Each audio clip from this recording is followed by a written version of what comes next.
Hello friends, welcome back to my new blog. अभी हो रही है सुबह और सुबह के बज रहे हैं 11। मॉर्निंग का सारा काम खत्म करते करते मेरे को बहुत टाइम हो गया। आज पूजा भी है और तो घर की भी अच्छे से सफाई करनी थी। मंदिर वंदिर भी अच्छे से साफ करना था, तो मैंने भगवान के अभी तक मंदिर के बर्तन लाकर अभी मांजी तो नहीं है। पर हाँ, मॉर्निंग का जो भी काम था मैंने अच्छे से फिनिश किया। उसके बाद में आज मेरे को सिर भी धुलना था क्योंकि सोमवार है। सोमवार को मेरे को क्लीनिंग भी अच्छे से करनी होती है और नहाने में भी मेरे को थोड़ा सा टाइम लग जाता है क्योंकि मेरे को हेयर वॉश करना होता है।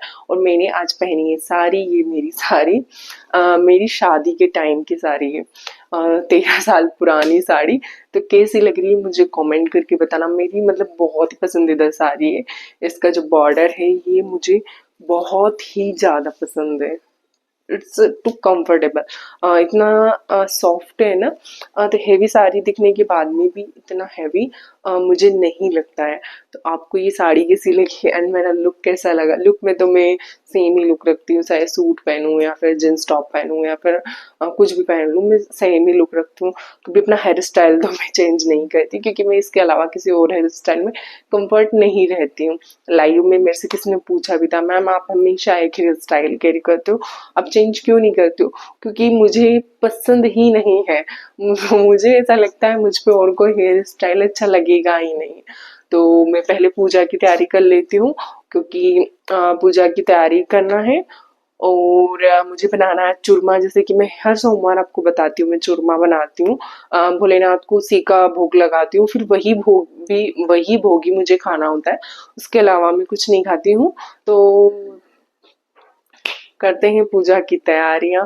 और आपको मेरा ये ब्लॉग कैसा लगा कमेंट करके बताना। और हर हर महादेव। और श्रावण मास का आज आखिरी सोमवार है, तो भोलेनाथ जी से जिसको जो भी मांगना है मांग लीजिए क्योंकि भोलेनाथ इतने दयालु है कि वो हर किसी को दे देते हैं। तो जय श्री कृष्णा, हर हर महादेव। तो गाइस, मेरी ये मुट्ठियां बन चुकी है। मैं इनको थोड़ा ठंडा करने के लिए इसे थोड़ा चूर देती हूँ ताकि ये थोड़ा जल्दी से ठंडा हो जाए।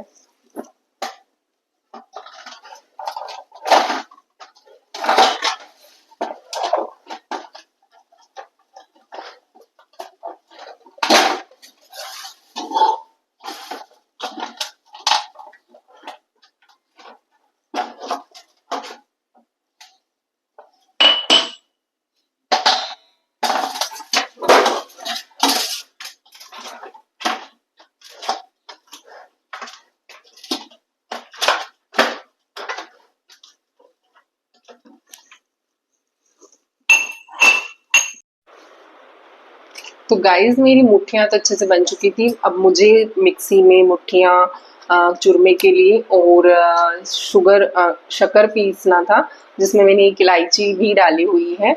तो ये पीस लेती हूँ। और आज का दिन मुझे मैंने कल वाले ब्लॉग में बताया अभी तक कि मैं बहुत एनर्जी बचा के रखती हूँ। मंडे के दिन जितना हो सके ना उतना कम काम करती हूँ। बट हाँ, आज के दिन मुझे उससे भी ज्यादा काम रहता है रोज डेली से भी, मतलब क्योंकि क्लीनिंग का आज मुझे एक्स्ट्रा एक काम करना पड़ता है। तो क्लीनिंग तो जैसे कि रोज हम घर में करते हैं, पर मुझे आज एक्स्ट्रा करनी होती है।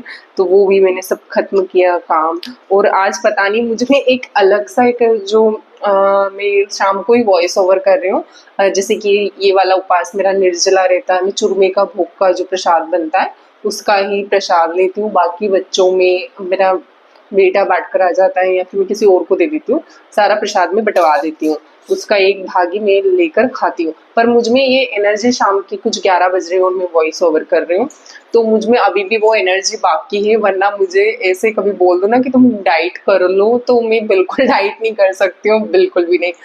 मैं इतनी फूडी हूँ, मुझे खाना बहुत पसंद है। और मेरे चैनल पे भी का नाम भी आप देख सकते हो, food lover family blogger and I am food blogger. मतलब मुझे खाना बहुत पसंद है, मुझे खाना बनाना, खाना खाना और खाना सबको खिलाना।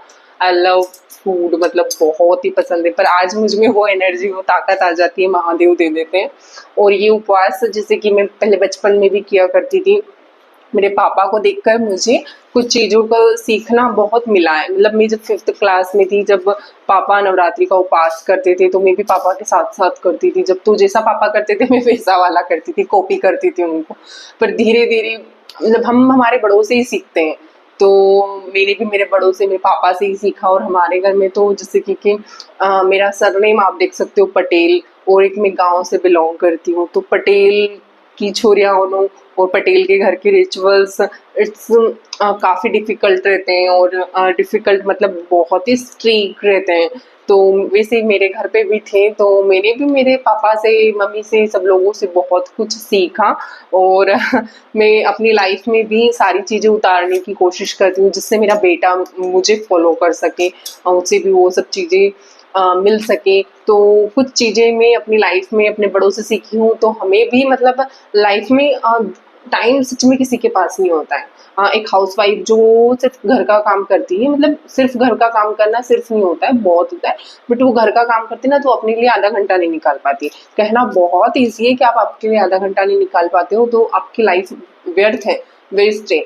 बट लाइफ में किसी के पास टाइम नहीं रहता है। मेरे पास तो, आप मेरा ब्लॉग देख रहे हो तो आपको पता चल रहा होगा, या फिर आप ब्लॉग देखकर पीछे वाले आए हो तो आपको पता चल रहा होगा कि आई एम वर्किंग वुमेन। घर से ही मैं अपना बिजनेस सेटअप कर रखा है, वो करती हूँ। तो कभी मेरे पास टाइम नहीं रहता है, फिर भी मैं अपनी पूजा पाठ के लिए, अपने लिए, अपने भगवान जी के लिए टाइम निकाल लेती हूँ। जब से मैं भगवान जी से जुड़ी हूँ ना, लाइफ के मैंने मतलब मुझे किसी और के सामने रोना नहीं पड़ा है। मैंने अपने पापा को खोया, मेरे पापा को तो मैंने इतनी तकलीफ में देखा। मेरे पापा हमेशा हंसते रहे, मैं भी उनके सामने, मेरे साथ में, मेरे पास में आके मेरे भाई रोते थे, मम्मी रोती थी, सब रोते थे। पर मैं कभी किसी के सामने जाकर नहीं, मुझे कभी कभी रोना आता था कि मैं थक जाती थी कि अब नहीं हो पाएगा, बस अब यहाँ तक एंड है ये सब चीज़ें कर पाना मेरे लिए। क्योंकि घर में एक अकेली लड़की हूँ मैं। और मेरा एक छोटा भाई, एक बड़ा भाई। पर बड़े भाई उस टाइम खेती संभाल रहे थे। हम सारा घर परिवार अगर पापा के पीछे लग जाएगा तो घर भी देखना है, बच्चे हैं उनके। तो मैं इंदौर में रहती हूँ, तो पापा का ट्रीटमेंट मैंने अहमदाबाद से इंदौर शिफ्ट करवाया और मैंने पापा की उसके बाद में देखभाल की। तो मतलब मैं बहुत ही, मेरे हस्बैंड को एक बाल तोड़ हुआ था। मैं मेरी स्टोरी सुनाती हूँ। एक बाल तोड़ हुआ था नॉर्मल, उसका जो घाव रहता है ना, मैं वो नहीं देख पाई। पर मेरे मेरे फादर साहब को जब कैंसर हुआ ना, तो मैंने मेरे फादर साहब का हर एक काम किया। मैं उनकी तकलीफ, मुझे स्टार्टिंग में ऐसा लगा कि मैं कैसे कर पाऊंगी। पर जब भगवान ने मुझे ये सब दिया है, कि इतनी हिम्मत दी है, मैं इंदौर में रहती हूँ और इतना सब कुछ दिया है, तो मैं अपने फादर साहब के लिए एक बेटा बनकर रही उस टाइम। उनके आखिरी समय में मैंने उनकी सेवा की, सब कुछ किया। मैं कभी नहीं देख, मैं आज अभी अगर मैं आपसे बात कर रही हूँ ना, तो मेरे रोंगटे खड़े हो रहे हैं कि मैंने कैसे किया। मतलब भगवान जी हिम्मत दे देते हैं। और हमें भी थोड़ी हिम्मत रखनी चाहिए। अगर भगवान जी ने प्रॉब्लम दी है तो उसे फेस करना हमारी रिस्पॉन्सिबिलिटी बनती है। तो मैंने भी मेरे फादर साहब का कभी उन्होंने हमें महसूस नहीं होने दिया कि वो कैंसर से लड़ रहे हैं। Last stage cancer, tissue cancer का अगर आप सर्च करोगे तो आपको पता चलेगा कि टिश्यू कैंसर क्या चीज़ होती है। तो उन्होंने 1.5 साल तक सरवाइव किया, पर वो कभी नहीं रोए हमारे सामने। तो मैं भी उनके सामने कभी नहीं रोई। मुझे जितना रोना था ना, वो गए उस दिन मैं रो ली। वो मेरे हाथ में उन्होंने दम तोड़ा है।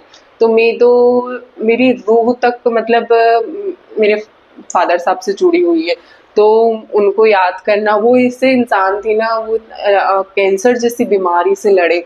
तो मैं भी उन्हें कभी रोकर याद नहीं करती। मुझे कभी होता है ना, तो मैं सिर्फ मंदिर में आकर भगवान जी के सामने रोती हूँ। क्योंकि वो एक भगवान जी ऐसे हैं कि वो हमारे आंसुओं का कभी हिसाब नहीं लगाते, बेचते नहीं है। वरना लोगों के सामने हम हमारी फीलिंग्स बेचते हैं ना, बेचते नहीं, दिखाते हैं कि हम परेशान हैं या फिर हम रो रहे हैं, तो लोग उसे बेचकर मजा लेते हैं। तो मैं कभी भी वो गलती नहीं करती हूँ।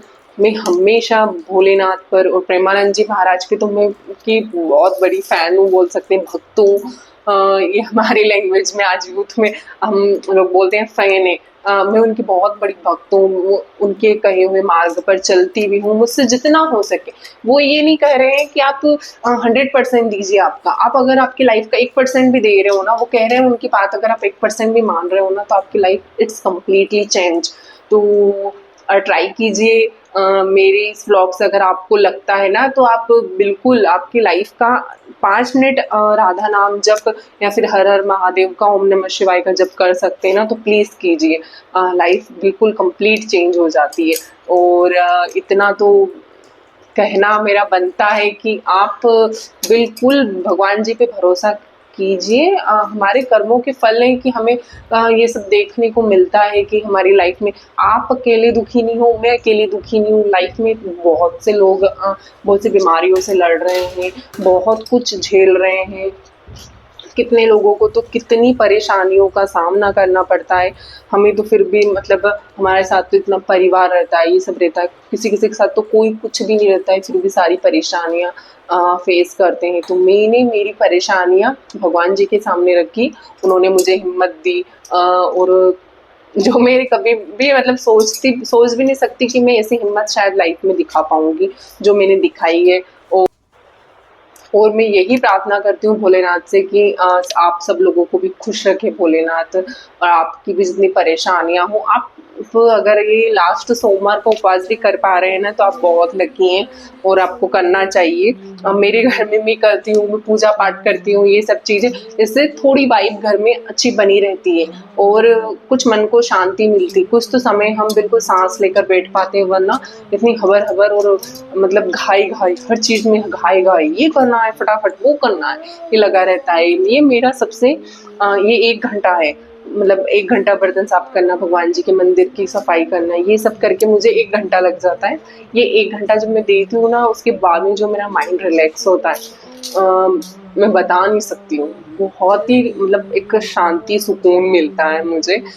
तो मेरी लाइफ का तो यही है कि मैं भगवान जी पे बहुत भरोसा करती हूँ, और उन्होंने जितनी भी मुझे परेशानियाँ दी हैं, तो मैं तो आगे से मतलब भगवान जी से यही बोलूँगी कि उन्हें आप बिल्कुल हर लीजिएगा और मेरे परिवार को बिल्कुल खुश रखिएगा, मायके के परिवार को, ससुराल के परिवार को। और मेरी एक प्यारी सी बिटिया आई है मेरे भाई की, उस पर आपका आशीर्वाद बिल्कुल बनाए रखिएगा। उसका अभी हाल ही में राखी के बाद में ऑपरेशन है, तो उस पर आप बिल्कुल कृपा रखिएगा प्रभु, यही मेरी विनती है। और मेरे बच्चों को, सारे बच्चों को, मेरे सबको खुश रखिएगा। और मैं सारी पूजा पाठ होने के बाद में थोड़ी देर भगवान का, जो भी मुझे ज़्यादा भजन आते नहीं है, मैं इन सब चीज़ों से ज़्यादा जुड़ नहीं पाती हूँ भजन मंडली वगैरह से, पर मुझे जैसा भी जो भी आता है मैं वो भगवान जी के सामने गाती हूँ। आप भगवान जी के सामने कुछ रख कर तो देखिए, आपका वो अपने आप को पूरा समर्पण कर देंगे। उससे मतलब उन्हें आपको क्या आता है क्या नहीं, वो सिर्फ आपके भाव देखेंगे। तो वैसे ही भगवान जी भी शायद मेरे भाव देखते हैं। और उन्होंने मुझे, मैं आपको बता नहीं सकती कि मतलब मैं जब इंदौर आई थी ना, मेरे पास कुछ भी नहीं था, कुछ भी नहीं था। आज 13 साल की जर्नी में मैंने ज़्यादा कुछ नहीं, पर कुछ कुछ तो अपना जोड़ ही लिया है, जो कि सिर्फ मेरा है। मतलब मेरा मतलब मेरे हस्बैंड का है, मेरे बच्चे का है, तो वो मेरा है। तो वो सिर्फ मेरा भगवान जी की कृपा से है। तो सच में आप बिल्कुल भरोसा करके देखिए, आप एक कदम बढ़ाएंगे, भगवान जी आपके साथ में 2 कदम बढ़ाएंगे और आपको अपनी शरण में ले लेंगे। तो गाइज मैं आ चुकी हूँ काम पर। जो मेरे शर्ट पैंट वाला ऑर्डर था वो कंप्लीट कर रही हूँ, उसकी पॉकेट बना रही हूँ। पॉकेट कैसे बनाती हूँ आप देखिए। चलो, सब्सक्राइब नहीं किया है तो सब्सक्राइब कर लेना, लाइक कर लेना, शेयर कर लेना।